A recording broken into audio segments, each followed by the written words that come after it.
নমস্কাৰ মই নয়ন physiotherapist from Guwahati.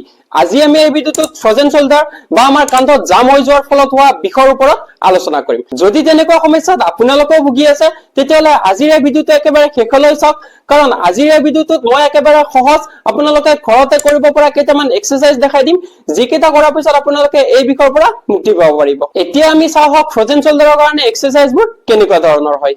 Frozen শোল্ডাৰৰ কাৰণে কৰিবলগীয়া প্ৰথম এক্সাৰচাইজটো কৰিবৰ কাৰণে আপোনালোকে দুখন হাতৰ মাজত আঙুলি কেইটা এনেকে ঘুমাই ল'ব লাগিব। লৈ পেলাই আপোনালোকে হাতখন যিমানলৈকে পাৰে সিমানলৈকে উঠাব লাগিব। এনেকে উঠাই পেলাই আপোনালোকে ওপৰত 5 ছেকেণ্ড হোল্ড কৰিব লাগিব। 1 2 3 4 5। আকৌ এনেকে আকৌ আপোনালোকে যিমানলৈকে পাৰে সিমানলৈকে উঠাব লাগিব। উঠাই পেলাই 5 ছেকেণ্ড হোল্ড কৰিব লাগিব। 1 2 3 4 5। আকৌ এনেকে 1 2 3 4 5। আকৌ এনেকে কৰিব লাগিব। যিমানলৈকে পাৰে আপোনালোকে উঠাব লাগিব। উঠাই পেলাই 5 ছেকেণ্ড হোল্ড কৰিব লাগিব। 1 2 3 4 5। আকৌ এনেকে 1 2 3 4 5। এনেকে আপোনালোকে টোটেল 10ৰ পৰা 15 বাৰ কৰিব লাগিব। 2 নম্বৰ এক্সাৰচাইজটোৰ কাৰণে আপোনালোকে এনেকুৱা ধৰণৰ এখন চেয়াৰ ল'ব লাগিব।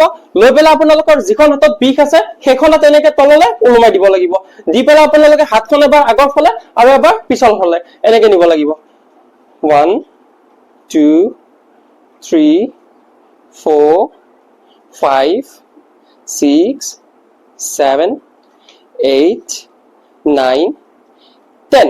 এনেকে আপোনালোকে যিমানটো পাৰে আপোনালোকে হাতখন ওপৰলৈ নিব লাগিব আৰু যিমানখিনি পাৰে আপোনালোকে পিছফালে নিব লাগিব। তাৰপিছত এনেকে কৰা হোৱাৰ পিছত আপোনালোকে এইবাৰ হাতখন বাহিৰৰ ফালে আৰু এবাৰ ভিতৰৰ ফালে এনেকে নিব লাগিব। এনেকে 1 2 3 4 5 6 7 8 9 10। এনেকে আপোনালোকে টোটেল 2 মিনিট কৰিব লাগিব। তাৰপিছত আপোনালোকে এনেকে হোৱাৰ পিছত হাতখন এনেকে ঘূৰাব লাগিব।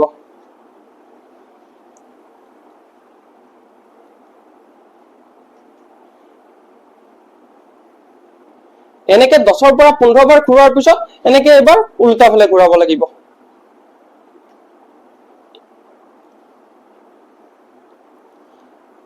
আকৌ এনেকে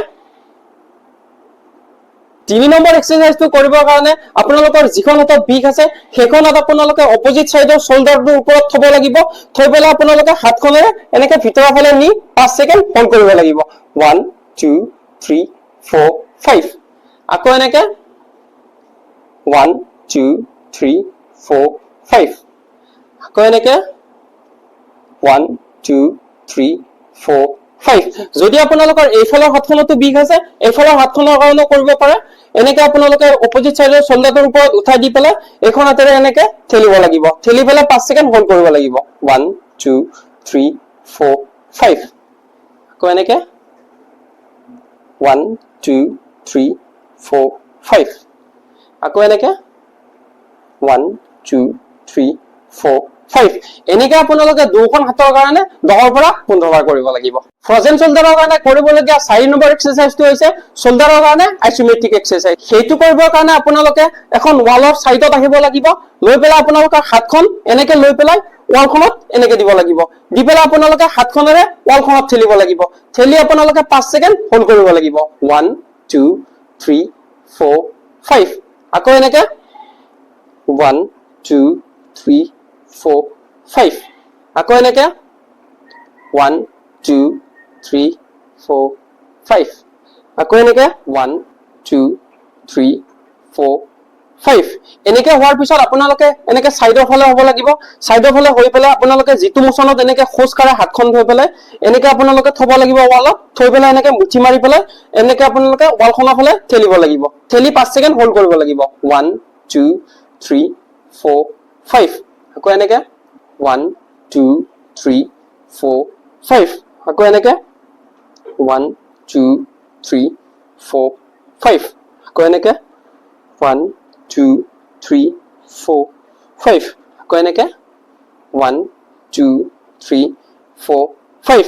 এনেকেও 10ৰ পৰা 15 বাৰ কৰা হোৱাৰ পিছত আপোনালোকে এবাৰ এনেকে আহিব লাগিব। আহি পেলাই আপোনালোকে হাতখন এনেকে আগৰ ফালে দিব লাগিব দি পেলাই আপোনালোকে হাতখন ওৱালৰ পৰা ঠেলি 5 সেকেন্ড হোল্ড কৰিব লাগিব 1 2 3 4 5 আকৌ এনেকে 1 2 3 4 5 আকৌ এনেকে 1 2 3 4 5 আকৌ এনেকে 1 2 3 4 5 এনেকৈ আপোনালোকে 10 পৰা 15 বাৰ কৰিব লাগিব টোটাল আপোনালোকে এই তিনিটা এক্সাৰসাইজ 10 পৰা 15 বাৰ কৰিব লাগিব ফ্ৰজেন শোল্ডাৰৰ কাৰণে কৰিবলগীয়া এক্সাৰসাইজবোৰ কৰিবৰ কাৰণে আপোনালোকে যেটো শোল্ডাৰ জয়েন্টত আপোনালোকৰ বিষ আছে হেতু শোল্ডাৰ জয়েন্টত আপোনালোকে হট ওয়াটাৰ বেগেৰে গৰম পানীৰ সেক লোৱাটো খুবেই প্ৰয়োজন যাতে আপোনালোকৰ সেই জয়েন্টটো কোমল হয় আৰু যদি আপোনালোকৰ জয়েন্টটো বিষ থাকে আপোনালোকৰ বিষটো কম হয় যাৰ ফলত আপোনালোকে এক্সাৰসাইজবোৰ কৰাত সুবিধা হ'ব আজিলৈ এইখিনিয়ে আপোনালোকৰ যদি কিবা ফিজিওথেৰাপি এক্সাৰসাইজ ৰিলেটেড জানিবলগীয়া আছে তেতিয়ালে মোৰ এই ভিডিওটোৰ তলত কমেন্ট কৰিব পাৰে মই আপোনালোকক সহায় কৰিবলৈ নিশ্চয় ট্ৰাই কৰিম আৰু যদি আপোনালোকে কোকালৰ বিষয়ৰ কাৰণে এক্সাৰসাইজ বিচাৰি আছে তেতিয়ালে লেফট সাইডে শো হৈ থকা ভিডিওটোত ক্লিক কৰিব পাৰে আৰু যদি আপোনালোকে আঁঠুৰ বিষয়ৰ কাৰণে এক্সাৰসাইজ বিচাৰি আছে তেতিয়ালে ৰাইট সাইডে শো হৈ থকা ভিডিওটোত ক্লিক কৰিব পাৰে